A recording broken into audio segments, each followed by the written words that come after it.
diaspora africaine et entrepreneuriale, les jeunes venus ou issus de l'immigration se lancent de plus en plus dans l'entrepreneuriat avec une manne financière générée ici et ou le savoir acquis ici pour le reverser là-bas.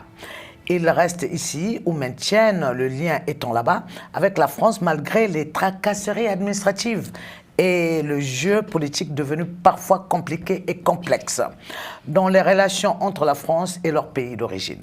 Pour en parler, dans Tumulte sur Global Africa, sur Télésoud, nous recevons Bouba Fane, initiateur d'Afrique à Montreuil. Dagracia Mobengo, Dagracia Mobengo, designer international et accompagnateur de projets et aussi consultante internationale. Nicolas Normand, ancien ambassadeur de France au Mali, au Sénégal et au Congo-Brazza. Voilà donc pour le personnel, le panel que nous avons ici. Nous allons commencer par Dagracia, designer industriel, accompagnateur de projet. Elle est ici et elle accompagne là-bas. Comment fait-elle? Alors, je suis Dagracia Mobengo. Donc, mon métier à moi, c'est penser et concevoir les sociétés africaines de demain qui vont être adaptées à nos réalités, nos besoins au niveau des infrastructures, que ce soit du climat, que ce soit de l'éducation. Parce qu'aujourd'hui, par exemple, et j'accompagne Mission Parallèle les porteurs de projets, donc qui dit les entrepreneurs, tout simplement. Voilà. Aujourd'hui, on va avoir des formations, alors je veux dire juste dans le global sur le continent, mais qui ne vont pas forcément être adaptées aux réalités des besoins des entreprises. Donc on a plein de digital partout, parfois, mais ce ne sont pas forcément des métiers dont on a besoin tout de suite dans la vérité, enfin du moins dans la sphère, au niveau professionnel en fait. Et donc du coup, il y a vraiment un fossé entre la demande et l'offre par rapport à ça. Donc l'idée, c'est vraiment de rapprocher les besoins, pas d'enfermer la jeunesse dans quelque chose, mais il y a un moment, on ne peut pas demander à des gens, par exemple, je ne sais pas, on les formerait sur de l'IA, quand l'agriculture, on en a vraiment besoin aussi. Alors, est-ce que vous travaillez avec les jeunes de la diaspora ou seulement avec ceux qui sont au pays ou les deux? Alors, je dirais que ce n'est pas une question de jeunes, hein. C'est vraiment une question de... C'est pas une question d'âge. Des entrepreneurs alors. Mais voilà, mais des entrepreneurs, non pas spécialement, mais il faut qu'il y ait une volonté pour ceux qui sont ici d'aller justement s'implanter en Afrique. Voilà. Après, l'Afrique, elle se vit, elle se raconte, donc ça va être le Sénégal, le Kenya, le Maroc et le Congo, et la RDC. Ouh là là, ouais. Vaste projet. Alors, Bouba Fane, il est l'initiateur d'Afrique à Montreuil, c'est-à-dire il a pris sur lui de prendre des anciennes gloires de foot africaines et de les emmener à Montreuil. Pourquoi de l'Afrique à Montreuil? Pourquoi? Bon, je viens du Mali, je suis africain. J'ai travaillé avec pas mal de jeunes et de célébrités, différents pays d'Afrique de l'Ouest centrale. Et aujourd'hui, donc, quand je suis venu en France donc, en 2022, donc, j'ai vu qu'aujourd'hui, le fossé et puis le sentiment qui existe aujourd'hui entre nos pays et la France, je me suis dit aujourd'hui, il faudra jouer un rôle pour rapprocher les deux communautés et surtout les pays. Aujourd'hui, quand on regarde aujourd'hui la population africaine, la diaspora qui est ici, pour moi, j'ai toujours dit que la diaspora est un trésor pour l'Afrique. Et j'ai compris une seule chose aussi en étant ici, personne ne pourra faire l'Afrique sans les Africains. Donc aujourd'hui, il fallait amener une initiative qui pourra regrouper tout le monde, que ce soit les stars du football, les artistes, les jeunes influents, le monde de la diaspora autour de l'Afrique. C'est pour cela que nous avons initié le projet Force à Afrique verte. Force Afrique verte, quand on parle de la couleur verte, on voit directement l'écologie, mais pour nous, la couleur verte dont l'Afrique a besoin, c'est l'agriculture. L'agriculture, cela veut dire qu'on veut vraiment l'autosuffisance alimentaire en Afrique. Et quand on parle de vert aussi, on parle aujourd'hui de l'écologie. Donc quand il y a l'écologie et il y a une bonne nature en Afrique, moi je pense que ça va faire moins de maladies et autres. Et en même temps, la troisième couleur, le troisième sens de la couleur verte, ça c'est vraiment une Afrique zone verte. Par exemple, moi, je viens du Mali et j'ai eu la chance aujourd'hui d'être sur ce plateau, un ancien ambassadeur qui connaît bien l'Afrique, le Mali et tout. Donc aujourd'hui, le Mali est merveilleux quand on regarde les endroits comme le pays d'Ogon, quand on regarde aussi des endroits comme Tombouctou. Donc aujourd'hui, on ne peut plus aller dans ces zones-là parce qu'on dit que c'est une zone rouge. Donc on ne veut plus de zone rouge en Afrique, mais une zone verte. Nicolas Normand, Bouba Fane plante bien déjà le décor. Vous avez été ambassadeur au Congo à Brazzaville, en face de la RDC, qui est tributaire aujourd'hui de pas mal de tumultes politiques qui enfreignent aux besoins qu'expriment ces jeunes-là également. Ces jeunes aujourd'hui sur votre plateau. Quand nous allons au Mali, vous avez vu des relations aussi qui sont tumultueuses avec la France et le Mali. Alors comment comprenez-vous que les jeunes qui sont ici, qui aspirent à implanter leur entreprise au pays, dans quel contexte ils pourront le faire quand il se pose des problèmes politiques notamment? Alors, le cas du Congo, RDC et du Mali sont évidemment très, très différents. Oui, mais il y a problème. Voilà. Mais au Congo, RDC, la question de l'insécurité, elle est très limitée géographiquement. Elle est juste dans la région de l'Est, le long des frontières de l'Ouganda et du Rwanda, et un peu du Soudan aussi.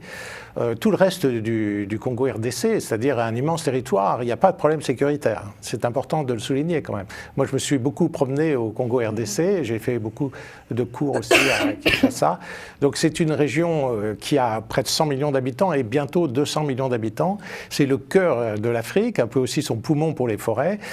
Et c'est un pays qui a un potentiel extraordinaire. Et il faudrait que la France et les autres pays occidentaux s'intéressent davantage au Congo RDC, investissent plus, développent les entreprises. Donc ce que vous faites, c'est formidable parce qu'il y a un besoin de création d'emplois, il y a un besoin énorme d'activité économique pour ce pays qui marche bien. Enfin, je veux dire, il n'y a pas d'insécurité. L'État est assez faible, mais le secteur privé fonctionne quand même. Ouais. Alors, le cas du Mali est très différent parce qu'il y a deux problèmes que vous avez évoqués. Il y a un problème sécuritaire qui est évidemment important depuis 2012. À l'époque où j'étais ambassadeur sur place, on pouvait effectivement circuler dans toutes ces magnifiques régions et que j'adorais visiter. C'est quand même des zones absolument extraordinaires, uniques au monde, où les touristes français et les voyageurs auraient envie de pouvoir séjourner. Ce n'est plus possible. Aujourd'hui, en dehors des grandes villes, la sécurité est vraiment un problème. Alors, néanmoins, dans les grandes villes, à Bamako entre autres, mais aussi dans toutes les autres villes, hein, même à Gao, à Mopti, à Ségou, à Ménaka, même à Tombouctou, dans les villes, il y a une certaine sécurité. Hein. Je pense que c'est dans les zones rurales qu'il y a un véritable problème. Alors, pour les investisseurs ou les entrepreneurs, ils sont quand même plutôt dans les villes, sauf évidemment les activités agricoles. Hein. Les activités agricoles sont un peu menacées. Les agriculteurs, souvent, sont pris en tenaille entre les forces militaires, les djihadistes. Ils vivent une situation tragique, souvent, en tout cas très difficile. Ça, c'est le contexte. Alors, il y a aussi le problème des relations avec la France dont vous parliez. Pour moi, c'est un peu temporaire quand même. Il faut voir l'histoire longue des pays. Cette fâcherie ou cette difficulté qui est grave en ce moment entre les trois pays du Sahel central, hein, Mali, Burkina, Niger et la France, ça date grosso modo d'Emmanuel Macron. C'est pas pour dire que c'est le seul responsable, mais c'est quand même, ça prouve que c'est assez récent. Et ça date aussi des coups d'État qui sont assez récents. Donc c'est un moment de l'histoire du Mali, par exemple. Et je pense que ça sera dépassé à un moment donné, parce qu'il n'y a pas de raison que ces pays s'isolent, quittent des partenariats qui fonctionnaient bien. Et il y a une diaspora importante aussi de ces pays en France qui souhaitent une amélioration des relations pour pouvoir échanger avec leurs familles, pour pouvoir circuler, pour pouvoir y aller, revenir, pour pouvoir aussi développer des entreprises. Donc il y a une pression quand même à la réconciliation, en tout cas à la normalisation. Et du côté français, il y a une responsabilité partagée. Hein. Je ne vais pas distribuer les mauvais points, mais la France a fait beaucoup d'erreurs, tout le monde le reconnaît. Et les autorités se sont assez braquées contre les autorités françaises. Je pense que ça sera dépassé un jour parce qu'il y a un besoin de normaliser. Il n'y a pas, je veux dire, c'est nécessaire. D'accord. Donc, je vais revenir à Dagracia pour comprendre si, dans le fonctionnement qu'elle fait, l'accompagnement qu'elle fait aux porteurs de projets, est-ce que les aides exogènes des Occidentaux, disons, ont une place dans vos fonctionnements où c'est complètement free, où ça ne devrait être que endogène, cet accompagnement et les besoins qui concourent à leur réalisation? Alors, sans argent, on ne fait rien, ça c'est sûr et certain. Donc, on en a besoin d'un peu partout, ça c'est sûr. Maintenant, parfois, les conditions qui sont mises en face pour notamment ces funds, donc, elles ne sont pas toujours adéquates. J'avais rapidement, pour la petite histoire, une personne qui voulait notamment une entreprise pouvoir commencer à pénétrer un petit peu le marché en RDC. Mais l'offre et la demande n'est pas du tout en adéquation. Ça veut dire qu'aujourd'hui, ils veulent financer des entreprises qui ont des besoins d'employabilité, enfin d'employer des jeunes. Mais pour employer, il faut d'abord accroître la production. Donc il me faut j'ai un besoin financier d'abord pour acheter les machines, les camions, etc. Ben non, mais eux, ils veulent juste intervenir dans la deuxième partie. Et je leur ai dit, il va y avoir un problème au niveau de la cible. Parce que les petites et les moyennes entreprises, elles ont besoin, elles, d'un financement pour justement pouvoir accroître et ensuite on recrute. Mais si vous partez que dans l'optique de vouloir financer des gens qui ont un besoin tout simplement d'employer des personnes, ben dans ces cas-là, c'est les grands et les grands n'ont pas besoin de vous. Et donc souvent, on est confronté aussi à ce qu'on veut offrir et puis à la véritable demande. Donc, de toutes les façons, on en a toujours besoin. Donc non, il faut.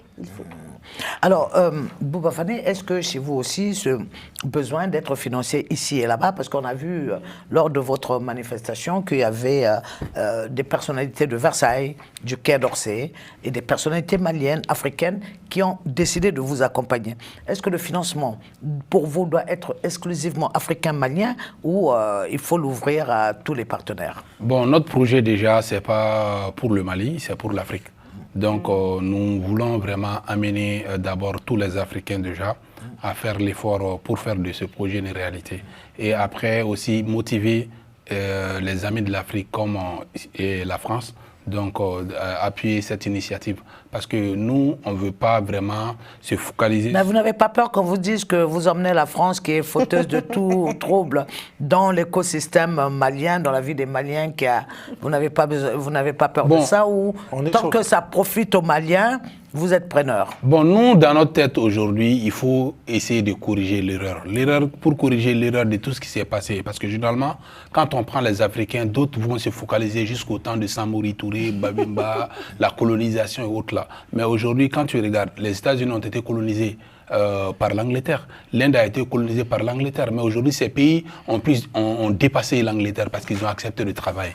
Nous, on veut amener une nouvelle mentalité en Afrique, changer les choses, redynamiser les choses et aussi, surtout, regrouper les meilleurs Africains. C'est pour ça que quand vous remarquez au niveau du football déjà, on a une immense personnalité, le plus titré, Samuel Eto'o, qui s'est engagé derrière le projet. Aujourd'hui, les joueurs du football n'ont pas d'argent à mettre, mais leur présence déjà, ça suffit de mettre en confiance les partenaires. Nous, c'est d'amener aussi les présidents des chambres de commerce et d'industrie africains à se réunir pour l'Afrique, et sans oublier les autorités et autres là. Donc, à travers cela, donc c'est le respect et puis l'importance qu'on va donner à notre projet. Et c'est de là que même les partenaires vont venir vers nous. Parce que nous, aujourd'hui, l'Afrique ne doit pas rester à attendre les autres, mais c'est à nous de faire les premiers pas. Et les autres seront là que pour nous aider et pour nous soutenir. Donc aujourd'hui, le développement de l'Afrique doit être une réalité. Si on veut que ça soit une réalité, ça doit venir de nous. Et nous ne devons pas aussi avoir peur. Mais dites-moi, quels sont les engagements de vos partenaires dans ce projet? Par exemple, je vous donne l'exemple. Moi, personnellement, quand je faisais ce genre d'initiative, en 2011, j'ai lancé... Mais là, à ce moment, vous aviez des chefs d'État. Non, c'est ça que j'aimerais vous expliquer. Mais là, aujourd'hui, avec le contexte politique, avec le fait que vous êtes exilé loin de votre pays, comment vous comptez? Quels sont vos partenaires et quelles sont les promesses? Moi, j'ai toujours, comme vous avez dit, généralement, quand on parle de ce genre d'initiative, on voit des chefs d'État africains s'engager, les gens voient directement l'argent. Moi, personnellement, même les chefs d'État africains, que ce soit le temps de Amadou Toumani Touré en 2011, le professeur Diongola Traoré en 2012, tout le temps d'Ibeka, de 2013 jusqu'à au temps de la junte, en 2021 aussi, j'ai organisé. Mais je n'ai jamais demandé un franc à un chef d'État. Mais l'accompagnement technique nous permet d'avoir des grands sponsors, comme par exemple Orange et autres structures privées. Donc aujourd'hui, quand on regarde l'Afrique à Montreuil, le Quai d'Orsay a été présent, mais nous a accompagnés seulement techniquement pour faciliter l'obtention de visas de certaines stars qui vont venir. Mais nous, à notre niveau, on a vraiment chercher nos propres partenaires pour nous accompagner. Voilà, ça nous ramène au fait qu'il y a quand même Nicolas Normand sur ce plateau et qui connaît bien l'aide au développement. Du temps de votre prédécesseur Christian Conon au Mali déjà, l'aide au développement rétrécissait. Aujourd'hui, il n'existe plus depuis les accrochages France-Mali et qu'on sent que les populations en souffrent, ceux qui étaient bénéficiaires de cette aide au développement. Mais est-ce qu'aujourd'hui, la France doit pouvoir laisser les Africains partir par un nouveau prisme, parce qu'ils génèrent quand même pas mal d'argent, plus élevé que les diasporas, du moins, plus élevé que l'aide au développement de la France à certains pays. Comment vous voyez tout ça, que des Africains qui sont ici aujourd'hui, qui essaient de s'émanciper de cette manne venue de la France, ou qu'il faudrait qu'ils soient quand même maintenus pour plus d'accompagnement? Comment voyez-vous? Alors, les choses sont assez simples. L'aide au développement, elle ne permet pas le développement. Mais l'aide au développement, ce n'est pas ce qui développe, c'est sûr. Oui. Ce n'est pas ce qui développe, mais il y a des pays qui ont des difficultés liées à la géographie et même peut-être un peu aussi à l'histoire, en particulier des pays enclavés qui n'ont pas énormément de ressources. Donc pour financer leurs grands équipements, leurs grandes infrastructures, les routes, l'électrification, l'eau potable, l'assainissement, ça ne va pas être le secteur privé parce que ce n'est pas rentable. Et l'éducation aussi. L'éducation, ce n'est pas forcément rentable, en tout cas pas pour les gens pauvres, ils ne peuvent pas payer l'éducation privée. Donc là, l'aide au développement a un sens dans ces domaines-là.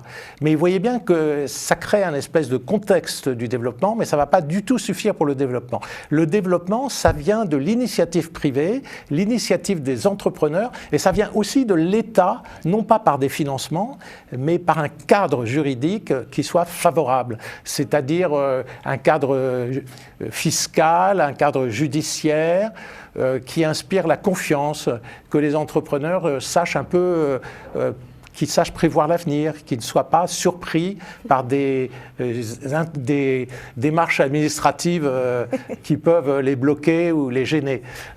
Et ça, c'est très important que l'État joue ce rôle. C'est un des blocages dans les pays de développement, dans beaucoup de pays en développement. Je pense par exemple, dans certains pays, je ne vais pas les citer, les élites ne cherchent pas véritablement à développer, je peux peut-être citer le cas de Madagascar, ne cherchent pas véritablement à développer l'économie pour la population. Ils cherchent à développer l'économie pour une caste proche du pouvoir, vous voyez. Donc il faut créer des conditions favorables pour l'ensemble de la population, un cadre juridique et un cadre fiscal et aussi un cadre sécuritaire au Sahel qui encourage les gens à investir. Et dans l'agriculture aussi, un cadre légal. Si les terres sont collectives, n'appartiennent pas aux fermiers, aux agriculteurs, ils n'ont pas envie d'investir dans leurs terres. Vous voyez, s'ils ne peuvent pas léguer leurs terres à leurs enfants, ils ne vont pas développer des plantations ou améliorer leurs terres. Oui, mais si on avait laissé les Africains se débrouiller, est-ce qu'ils n'auraient pas eu un autre système pour générer les outils qu'il leur faut, plutôt que d'attendre cette manne qui venait de la France et qui aujourd'hui n'est plus, du moins pour les pays de l'AES? Oui, alors, je pense que les pays du Sahel central ne peuvent pas complètement se passer de l'aide extérieure, pour les raisons que j'ai dites. Il y a des investissements qui ne seront jamais financés par le secteur privé. Et l'État ne peut pas tellement s'endetter non plus, auprès de l'étranger en particulier, pour financer les grands investissements publics, les routes, l'électricité, etc. Donc il y a un besoin de l'aide, hein, c'est certain. Mais il y a aussi un besoin de l'investissement étranger. Alors la mobilisation de la diaspora, c'est fondamental, parce que c'est absolument évident que le développement ne peut venir que des Africains eux-mêmes. Ça, c'est absolument certain. Il faut vraiment que ce soit des initiatives locales, endogènes, qui suscitent le développement. Tous les pays qui se sont développés, ce n'est pas par une aide extérieure, c'est par une mobilisation intérieure. Ça, c'est absolument certain, c'est important. Mais les investissements étrangers sont également importants parce que ça diffuse des technologies, ça crée des emplois. Et il se trouve que le continent africain, globalement, est la région du monde où il y a le moins d'investissements étrangers. Les chiffres sont connus, c'est 3% des investissements directs étrangers dans le monde qui vont vers l'Afrique et 40% vers l'Asie. Alors, ils n'y vont pas parce qu'il y a des problèmes d'électrification, l'électricité est chère, parce qu'il y a des problèmes d'insécurité juridique ou fiscale, parce qu'il y a des problèmes d'infrastructure, il y a des problèmes de formation des jeunes on a besoin de cadres dans l'industrie et dans les mines et dans les activités économiques. Et il y a une difficulté à trouver des cadres. Donc s'il faut faire venir des expatriés, ça coûte très cher et ça freine l'investissement. Merci beaucoup. beaucoup. Merci, on se retrouve dans un instant pour la deuxième partie de Tumulte sur Global Africa sur Télésud.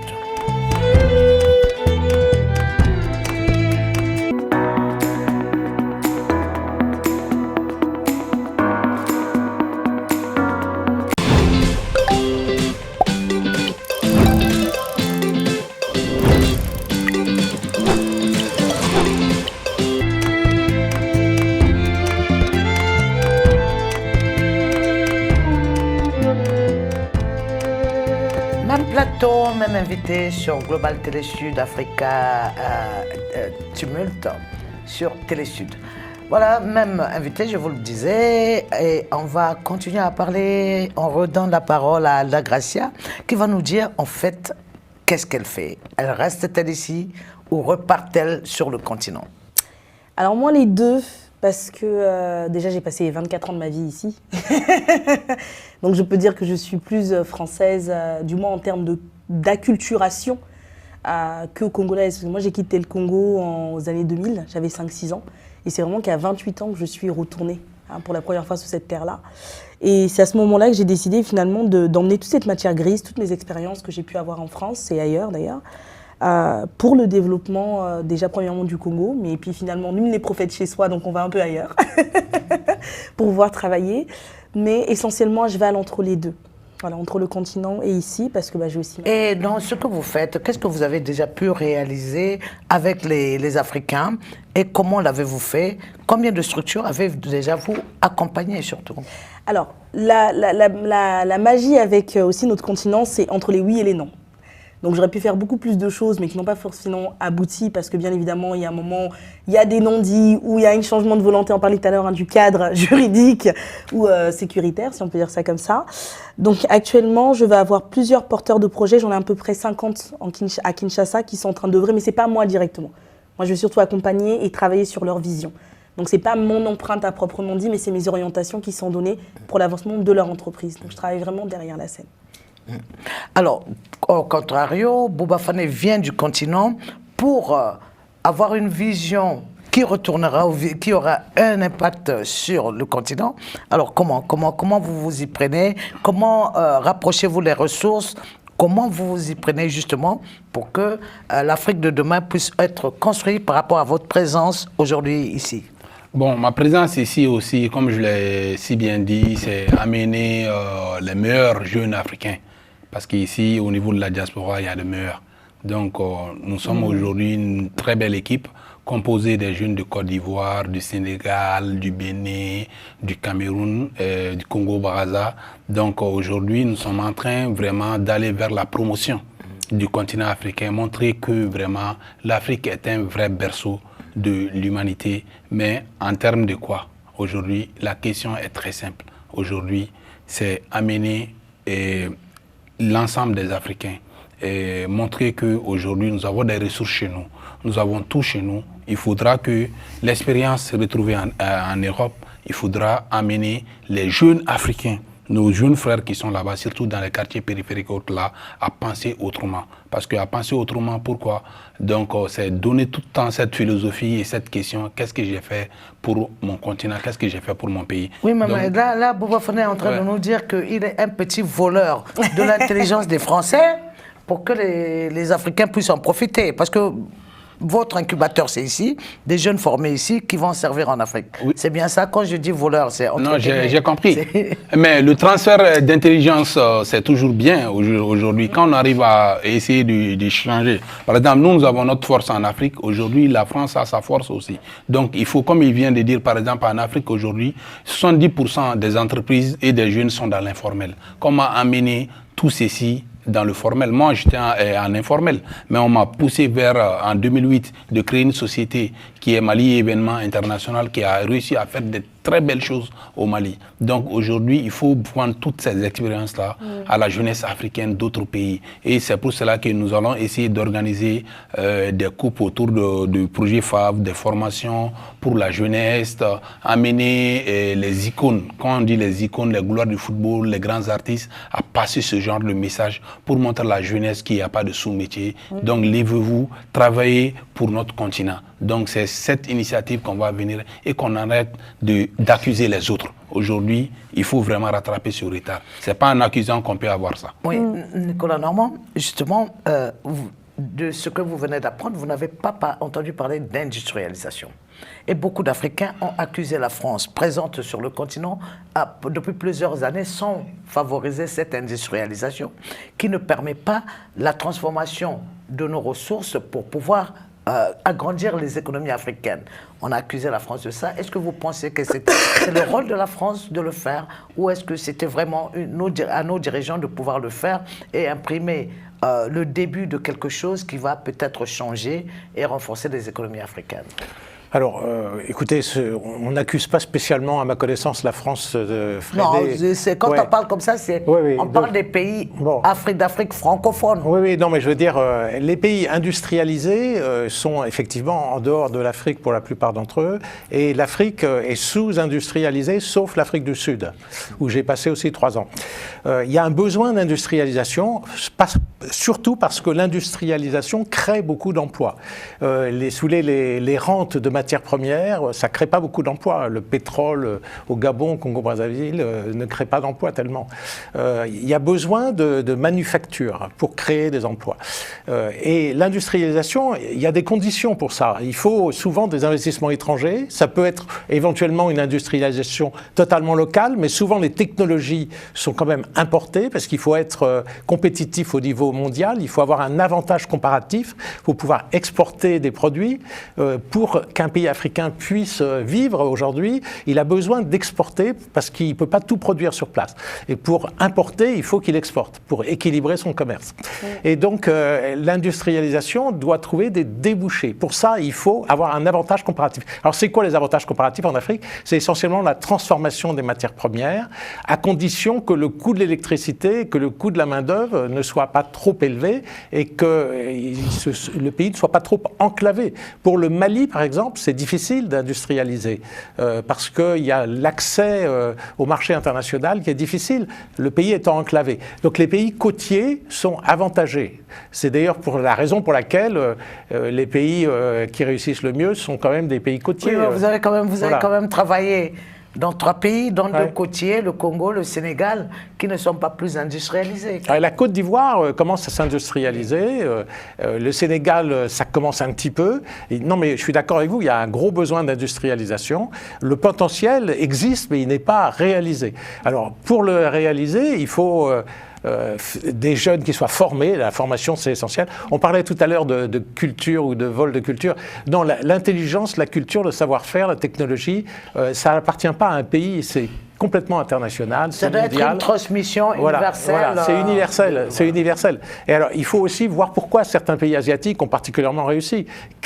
Par quel processus la Corée du Sud, Hong Kong ou des tas d'autres pays, ou la Chine aussi s'est industrialisée. Comment la Chine s'est industrialisée? Elle s'est industrialisée parce que le niveau d'éducation était très élevé, parce que l'État a aidé à l'industrialisation par un cadre favorable, et parce que aussi elle a complètement misé sur l'exportation et sur l'investissement étranger. La Chine a beaucoup cherché à attirer des investissements étrangers.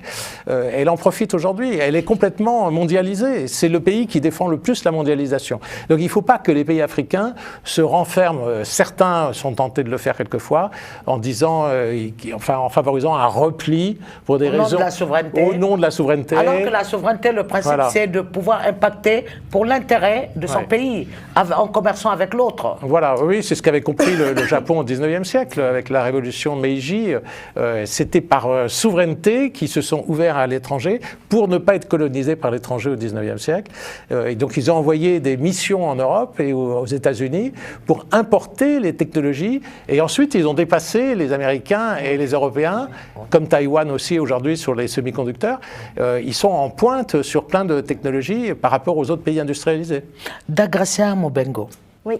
Est-ce que, quand on a écouté Nicolas Lenormand, on peut dire qu'on peut compter maintenant dorénavant sur la jeunesse pour pousser leurs dirigeants, les dirigeants, à une volonté politique qui puisse faire que l'industrialisation ne soit pas un domaine réservé à d'autres continents et que l'Afrique aussi peut en avoir pour renforcer son économie?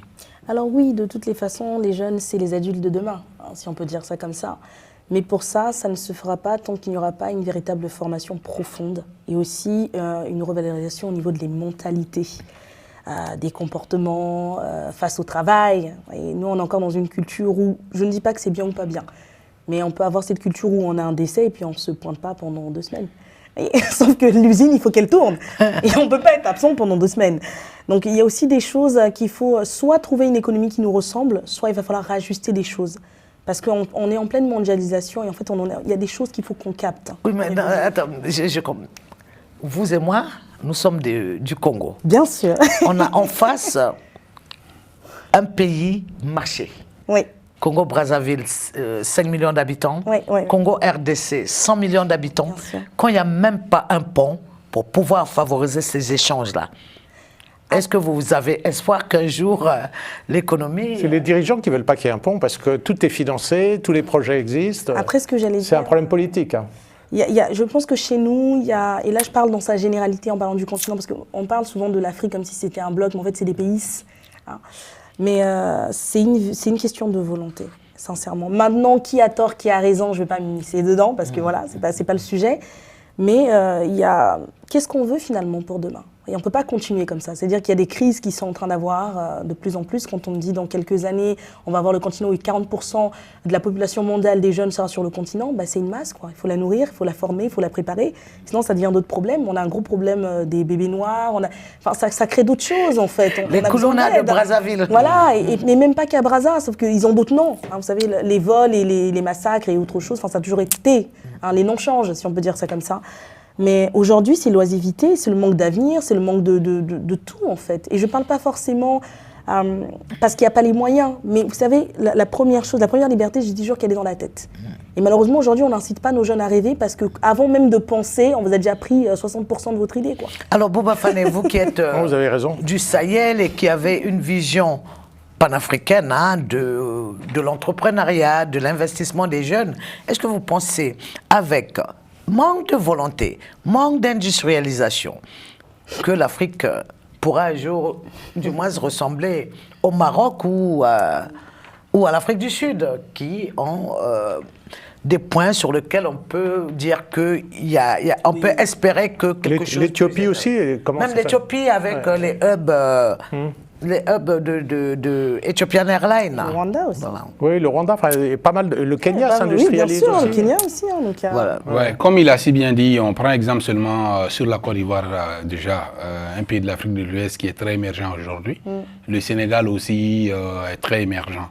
Moi, je pense que les autres vont venir. C'est pour ça que nous, à travers le projet Force Afrique Verte, il faut amener tous les acteurs sur la table, c'est-à-dire les meilleurs jeunes, les entrepreneurs africains, les autorités, donc tout le monde sur la table pour trouver vraiment la meilleure solution, la meilleure formule possible. C'est pour ça que nous avons dit, même les autorités, c'est-à-dire les ministres des commerces, les ministres de l'industrie et autres là, de leur faire venir amener tous les grands partenaires, voir quel pays a besoin de quel projet. Donc aujourd'hui, ces projets seront soutenus et défendus par vraiment les dignes fils africains qui ont levé le drapeau d'Afrique très haut dans le monde entier, comme les grandes stars du football. Donc c'est pour cela qu'on veut faire ce grand jumelage et un bon cocktail pour l'Afrique. Et je pense que ça va être une très belle solution parce qu'on va même amener quelques dirigeants africains pour participer à l'initiative. Il y aura des conférences, débats, des panels, donc pour trouver la solution et surtout des déjeuners d'affaires. Parce qu'aujourd'hui, quand on regarde, comme vous venez de dire aujourd'hui,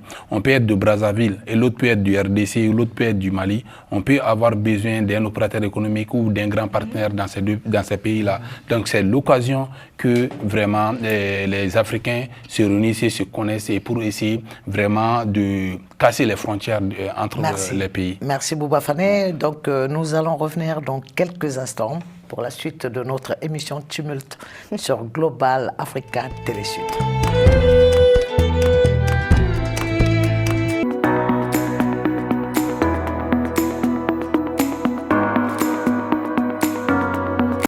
Bon, enfin, c'est vrai, j'ai un peu traîné sur Internet la semaine dernière. Ah.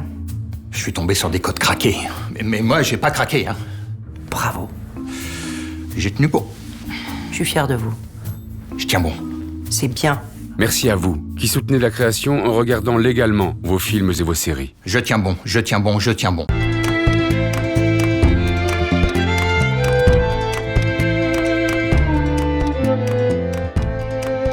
Global Africa Télé Sud, votre émission Tumulte, même plateau, même nom, même visage, pour continuer. Alors nous allons voir avec cette jeune femme et ces jeunes hommes sur le plateau. Le premier des jeunes, c'est bien sûr Nicolas Normand. Comment avoir quelle espérance, comment arriver à faire que ici, là-bas, l'Afrique puisse... Parce que beaucoup de partenaires, beaucoup d'experts pensent que c'est la diaspora africaine qui est l'avenir de l'Afrique. Est-ce que, Darcia, vous êtes d'avis ou est-ce qu'il faut toujours stimuler un peu la volonté politique pour que les jeunes ici puissent être aspirés et s'installer dans leur pays d'origine? Alors, quand on dit diaspora, c'est un grand mot, c'est surtout parce qu'on envoie de l'argent. Mais sans quoi, des intellectuels, il y en a un peu partout. Souvent, malheureusement, ils ne sont pas aussi valorisés sur les territoires. Et je parle vraiment dans une généralité. Et qu'on aura plutôt tendance à prendre quelqu'un d'extérieur parce qu'on se dit qu'il vient de l'extérieur, mais il n'est pas forcément plus compétent que quelqu'un qui a les réalités locales. Mais qui ne va pas forcément avoir, ce que je disais, je parle des bons comportements de l'emploi. Hein, de ne pas disparaître pendant des mois ou des semaines en fonction d'eux, parce qu'une forme de fâcherie avec son patron qui fait qu'on claque la porte et on part. Enfin, ça, c'est une réalité aussi. Hein, voilà. Mais ce que je veux dire par là, c'est que de toutes les façons, on ne peut pas faire tout seul.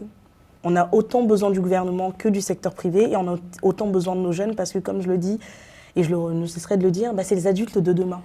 Ils sont déjà adultes, mais c'est une manière de dire que c'est eux qui vont prendre la tête de plusieurs choses et il faut être en mesure de les accompagner, sinon on part dans du n'importe quoi. Oui, mais Bouba Fane vient de nous dire qu'il a eu, dans un passé pas très loin, l'accompagnement des chefs d'État qui ont orienté vers des techniciens dans le domaine pour lequel il les activait, pour avoir cet accompagnement qui attire aux sponsors et donc à lui faciliter la vie, quoi.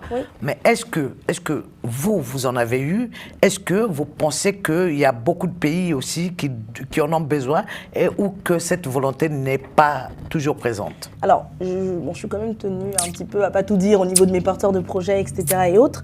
On a des difficultés à avoir des financements, même quand le projet répond à une véritable demande et qui a vraiment un impact sociétal. Et ça, c'est un mystère pour moi. Voilà. Il y a un gros point d'interrogation que je mets dessus parce que je n'arrive pas à comprendre qu'on mette des actions en place, on vous apporte les projets, les têtes bien pensantes, toute la structure qui fasse qu'on puisse l'avoir et on ne l'a toujours pas. Donc aujourd'hui, la vraie question, c'est est-ce qu'on veut faire ou bien faire?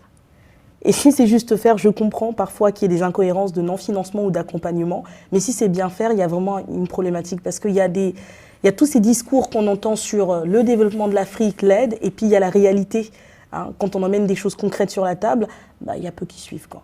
Voilà. Mais Bouba Fane, vous, votre initiative, on voit là où vous voulez emmener les Africains pour agir pour leur continent, mais vous avez aussi vu les sapeurs congolais, un peu partout dans le monde. Ils ont influé sur la mode ici à Paris, poussé Paco Rabanne ou Christian Dior à adopter la mode de leur style plutôt que la mode stricte européenne et française.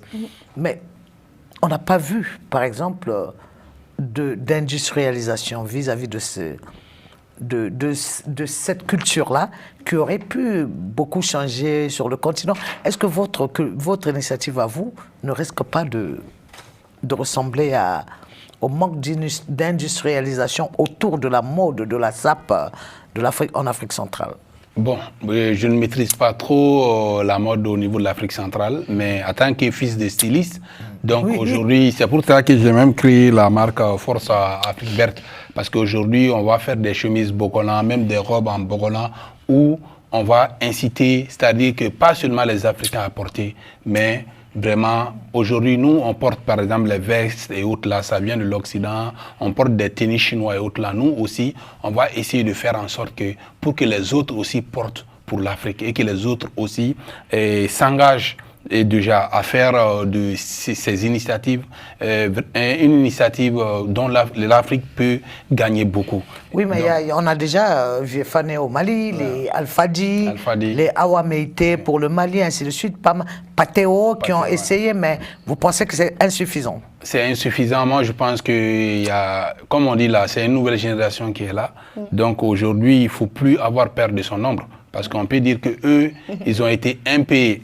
Ils ont fait de leur mieux. Mais aujourd'hui, nous, c'est de voir de ce qu'ils ont fait, qu'est-ce qui a manqué pour faire juste ajouter quelque chose de bon pour pouvoir aussi avancer. Donc aujourd'hui, on est prêt pour le faire. C'est pour cela que quand on regarde aujourd'hui le cocktail qu'on est en train de mettre dessus, il y aura des stylistes avec nous, il y aura des footballeurs avec nous, il y aura des artistes avec nous, tout le monde autour de l'Afrique. Et comme ça, c'est là qu'on va donner de la valeur aux produits africains. Et quand, par exemple, je te donne un exemple, une personnalité, ça peut être même un grand pays de la Guinée aujourd'hui, qui est l'artiste la plus suivie sur les réseaux sociaux, avec plus de 7 millions aujourd'hui. Si aujourd'hui, un grand pays se montre avec des produits africains autres là, donc il y a d'autres followers de d'autres mondes qui vont aussi être tentés de porter aussi eux aussi. Donc moi, je pense qu'il faut venir vers là. Bon, nos papas se sont restés sur peut-être les autorités et autres,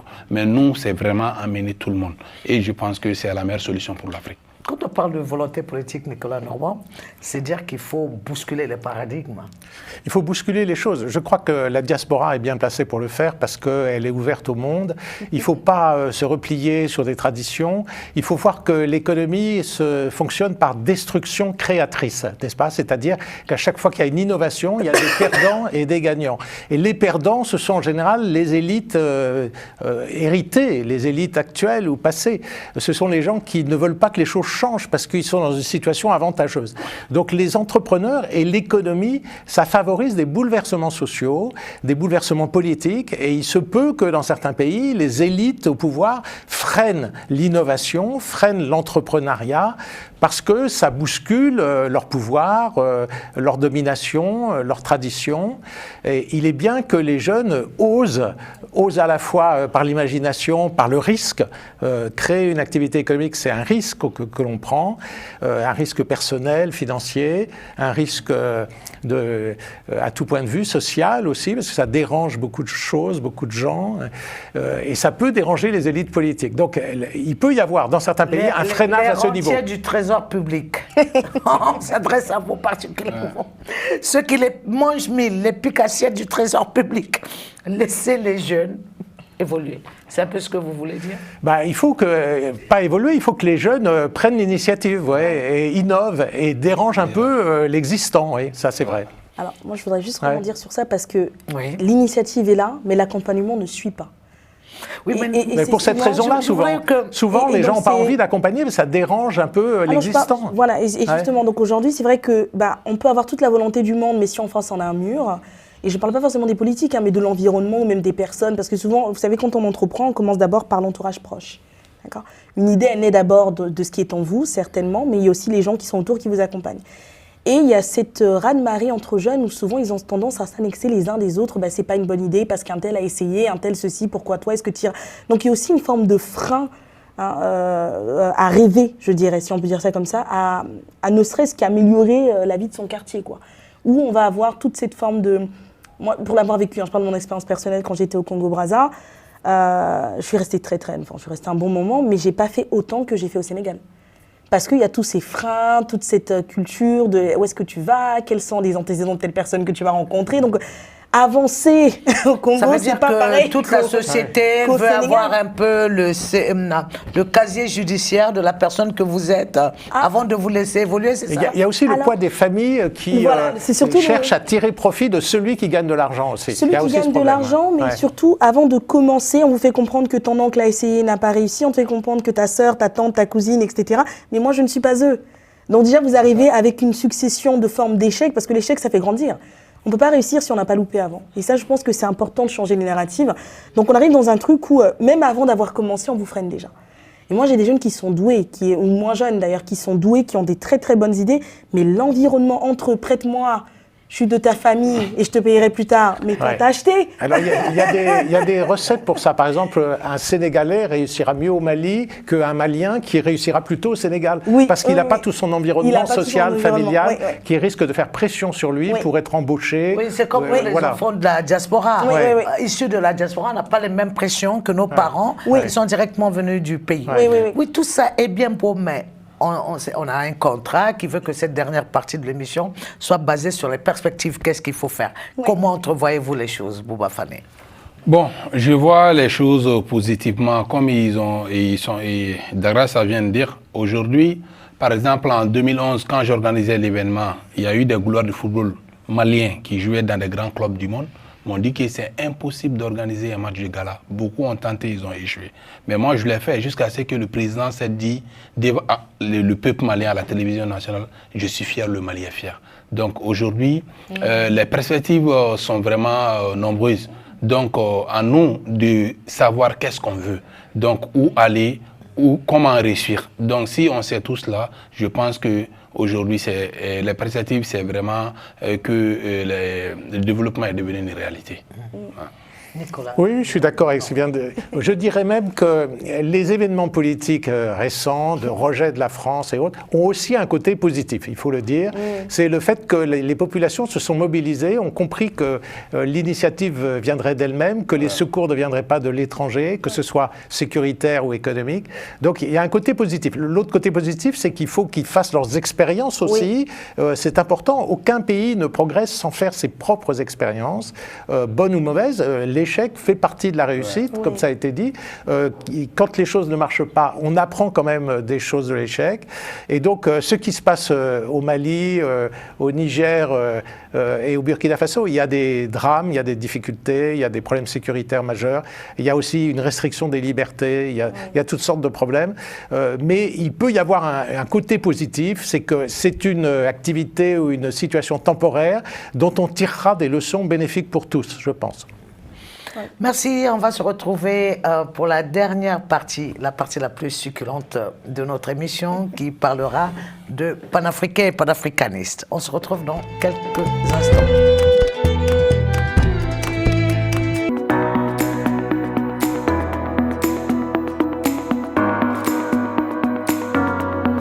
À vos